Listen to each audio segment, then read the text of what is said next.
Assalamualaikum warahmatullahi wabarakatuh. Semoga Tuhan menciptakan saya dan memberikan karunia umur ini dapat membawa kemanfaatan bagi semesta alam untuk kelestariannya. Dan di sini saya ingin bermaksud berbagi tutorial bagaimana cara berkebun rimpang. Nah, biasanya dikala kita menanam ini suka mengalami kendala-kendala jika kita menanam rimpang seperti jahe, kunyit, lengkuas, dan yang lain sebagainya. Kalau ada pertanyaan menanam jahe merah atau jahe putih yang lebih mudah perawatannya, jawabannya adalah jahe putih. Karena jahe putih ini lebih cepat panen jika dibanding dengan jahe merah. Dan penyakit jahe ini biasanya seperti ini ya teman-teman. Daunnya ini dia seperti ini. Nekuk-nekuk seperti ini akibat dari binatang ini ya. Dan kalau kita biarkan maka pohon jahe kita ini akan menguning, mengering, dan kemudian lalu mati. Nah, solusi yang tepat untuk mengatasi masalah-masalah seperti ini, karena ini bisa disebabkan oleh cuaca, juga faktor dari serangan hama untuk tanaman rimpang, maka solusinya yang harus dilakukan adalah sistem pemotongan. Maka yang harus dilakukan adalah pemotongan pada pangkal bawah seperti ini, sisakan beberapa senti saja. Dan ketika sudah dipotong, maka jangan lupa lakukan penyiraman selembab mungkin ya teman-teman ya. Nah nanti ketika kita pangkas di bagian bawah, maka dia akan muncul seperti ini, tunasnya yang baru. Nih ya, pada bermunculan seperti ini. Ini wayahnya memang sudah harus disiram kembali karena media tanam ini sudah sangat mengering sekali. Dan ini untuk langsung biar tahu apa yang akan terjadi jika kita biarkan, maka daunnya menguningnya akan seperti ini ya. Menguning, kemudian mengering, dan lalu akibatnya dia akan mati kalau kita biarkan.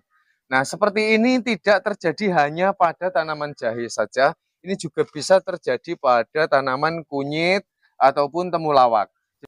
Jadi dalam solusinya untuk menanganinya itu caranya sama. Jadi kita pangkas di areal pangkal bawah, maka dia akan muncul tunas yang baru atau bisa dikatakan meremajakan batang baru bagi tanaman rimpang kita. Dan untuk jahe ataupun lengkoas, kunyit, dan sebagainya ini jika kita tanam berhimpit-himpitan, maksudnya seperti ini ya, ada jarak 2 jengkal atau 3 jengkal, apakah sangat mempengaruhi? Jawabnya menurut saya tidak.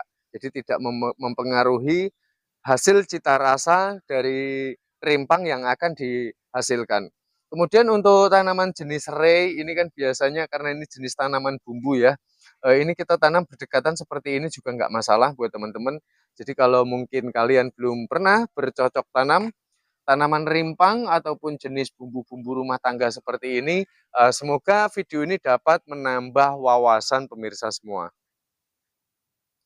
Dan untuk menambah tema, karena saya tidak ada ide lagi untuk menjelaskan seputar tanaman rimpang. Kali ini saya mau melanjutkan tanaman umbi jenis ketela ataupun singkong. Jadi ini saya tunjukkan terlebih dahulu, bukan untuk lain, hanya untuk pembuktian supaya nanti jadi yang mau mendengarkan saran dari saya sudah tidak lagi sanksi karena hasil panennya sudah melihat sendiri. Untuk lahan media tanam, menanam singkong yang ideal dari 30 cm ke dalamnya ya, hingga 50 cm. Jadi kalau kita nyangkul atau kita garbu tanah itu ya, kedalamannya 30 plus kalau kita menjulangkan ke atas di sini ke dalamnya 30 dan ke atasnya bebas. Karena ini bertujuan supaya nanti singkong ini lebih mudah untuk berkembang karena jenis singkong ini dia perkembangannya ini betul-betul media tanam ini sangatlah menentukan. Jadi supaya tanahnya ini tetap selalu dijaga tingkat kegemburan dan kelembabannya. Karena singkong ini umbinya berada di dalam tanah. Dan kemudian singkong adalah tanaman yang jenis kaya akan getah. Jadi seluruh kesuburan dari pucuk daun hingga umbinya itu ditentukan oleh kadar air karena semuanya ini akan diproses menjadi getah pada batang singkong.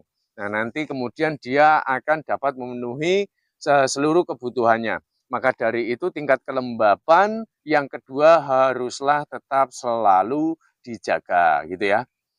Dan kemudian untuk bibit singkong teman-teman, kalau ingin menghasilkan buah yang maksud saya umbi yang lebat seperti ini, maka untuk penyiapan bibitnya pergunakanlah bibit yang sudah berukuran besar supaya nanti singkong ini tidak lagi berfokus terhadap pembesaran batang bawah gitu ya. Saya rasa sepakat sampai di sini saya membahas tentang penyiapan bibit singkong. Lalu kemudian cara memangkasnya. Perhatikan, singkong ini dia akan keluar umbinya yang paling lebat di areal pangkal bawah. Nah, ini perlu diketahui sebagai perluasan. Jadi kalau memotong bibit singkong, sebaiknya jangan menggunakan benda-benda tajam seperti arit, golok, pisau, dan yang lain sebagainya. Karena kenapa? Karena munculnya umbi ini ternyata risetnya berada di bagian paling ujung bawah yang paling banyak. Maka dari itu, supaya tidak merusak kulit di areal pangkal bawah, yang lebih tepatnya kita dapat memotongnya dengan menggunakan gergaji yang sangat tajam gitu ya. Lalu menancapkan singkong. Yang ideal singkong ini menancapkan di dalam tanah ini dari 3 hingga 5 bekas pelepah ini saja sudah cukup ya.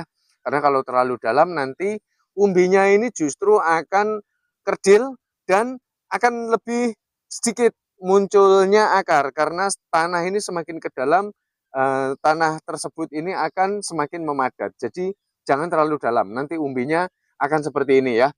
Dan saya rasa sampai di sini sudah dapat difahami ya teman-teman ya.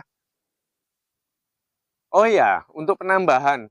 Jadi dalam penyiapan bibit singkong juga ini sebaiknya jangan pergunakan di areal cabang ya. Tapi lebih ke indukan singkong atau ibu dari batang singkong, yaitu adalah bagian utama. Karena ini biasanya sudah mateng, usianya tidak terlalu tua dan tidak terlalu muda. Dan kemudian seluruh nutrisi semuanya itu tersimpan pada areal indukannya. Jadi sangatlah bagus untuk regenerasi untuk penanaman selanjutnya. Dan kemarin ini ada yang bertanya manfaat dari kawat seperti ini. Kenapa Bang batangnya diikat dengan menggunakan kawat? Jadi kawat ini sebetulnya hanya untuk terobosan saya sendiri aja ya. Kawat tersebut ini saya ikatkan, ini sudah sampai terpendam di dalam batangnya, bertujuan untuk mengendalikan dari hasil fotosintesis. Jadi seluruh makanan yang sudah dihasilkan pada saat pemasakan makanan, dia tidak mudah untuk larut ke atas, sehingga lebih berfokus terhadap pembesaran batang, bawah, dan juga umbinya. Nah, maka dari itu kalau pemirsa mau coba-coba untuk bereksperimen ya, silahkan saja. Tapi apakah ini memang benar umbinya bisa lebat pengaruh dari kawat ataupun dari faktor lain, ya saya sendiri tidak tahu, tapi yang penting semoga ini harapan saya dapat memberikan perluasan di dalam bercocok tanam. Baik, kita jumpa pada konten selanjutnya.